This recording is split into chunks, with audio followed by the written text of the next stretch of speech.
Earnings this afternoon doing pretty well. All of them up, if not a ton, but still working after a bit of a rough day for stocks to start the week. Jimmy Lee joins us, CEO at the Wealth Consulting Group. Jimmy, great to see you. What's you're on your mind after we've heard from Jerome Powell twice in the last week and got some pretty impressive data prints. ISM prices paid popped, employment was rocking. What's on your mind? Well, investors are trading on interest rates, as we know, and so the sectors that don't work well when rates go up, like they have over the last 24 hours, are selling off. So real estate's not doing well, and other interest rate sensitive areas. On the other hand, when investors think that rates are going to go lower quicker, those sectors rally. So really, it's about the Fed still. But the other story is how resilient earnings have been, as you guys were just talking about. I mean, so far through last week, I think, according to FactSet, 80% of companies had, beat expectations. So companies are remaining very resilient, like they have been over the last 18 months, unlike a lot of the forecasts that were being made about the economy and how companies would perform. And so part of that, obviously, is the consumer is still spending. And the jobs number was pretty phenomenal, right? It shows that companies are hiring and the economy's still growing. And with unemployment numbers still very low, and with wages probably at the highest levels ever, I think consumers still have money and they're spending.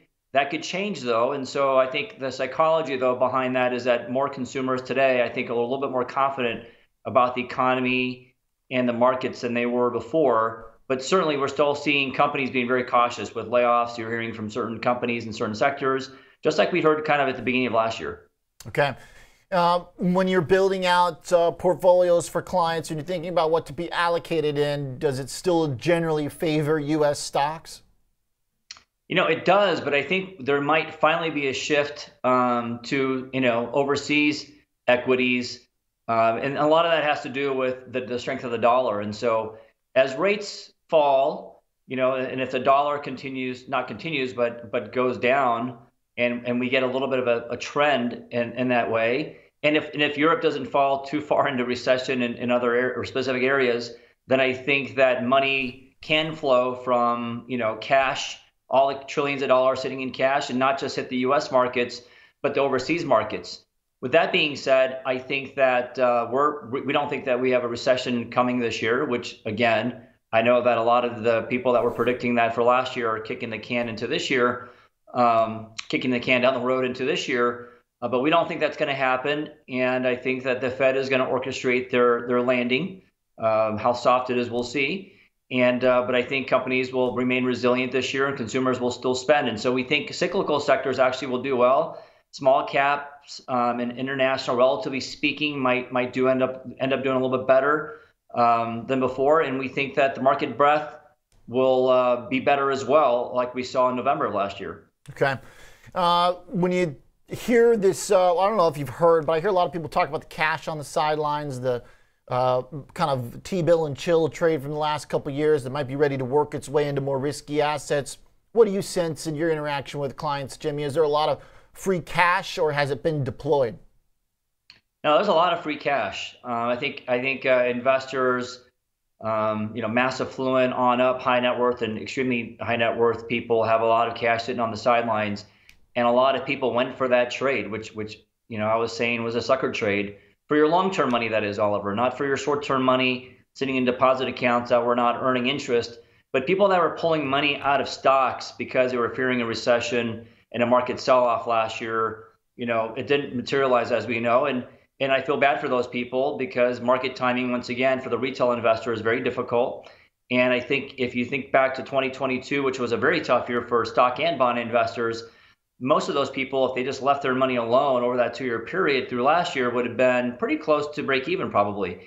And if you would have added money when we're seeing the sell-offs in 2022, then you could have maybe done even better than that. So we think market timing is very difficult, especially for the retail investor. We may get another chance to test emotions this year because I think that we may get some profit taking.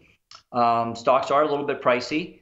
And if we get profit taking and we create some volatility in the markets, I think investors will potentially have another chance to either invest on those dips, which we think would be great for long-term investors, or they could get shaken out again. Okay. So at this point, What are the big ifs in your mind, Jimmy? What are the potholes? Is it just, the macro back to where we started, inflation surprises the upside? Or is it more that disinflation becomes deflation, becomes recession? Well, I hope it's not the latter, but I think it's actually maybe even the higher probability. And so, I don't think it's going to be a surprise for inflation to the upside.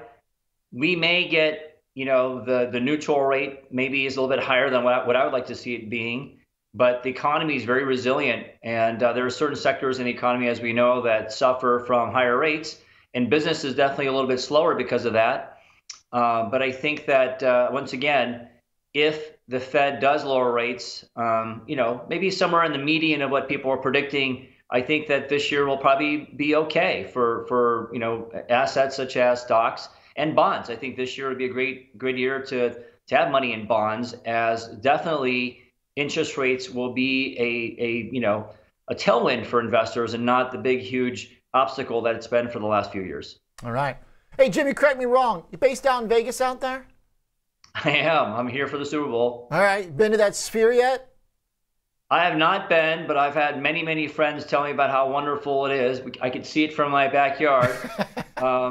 And it's very colorful sometimes and it looks weird, but I heard the acoustics are amazing and the show experience is awesome. So I'm looking forward to going. Right. I might actually go next week. Hey, their earnings did great. So there you go. Market perspective says it's a go. Jimmy, thanks for being here to close out the show with us. Great to see you again. Appreciate your time. Jimmy Lee, CEO at Wealth Consulting Group. Nice way to wrap the show with a good macro conversation.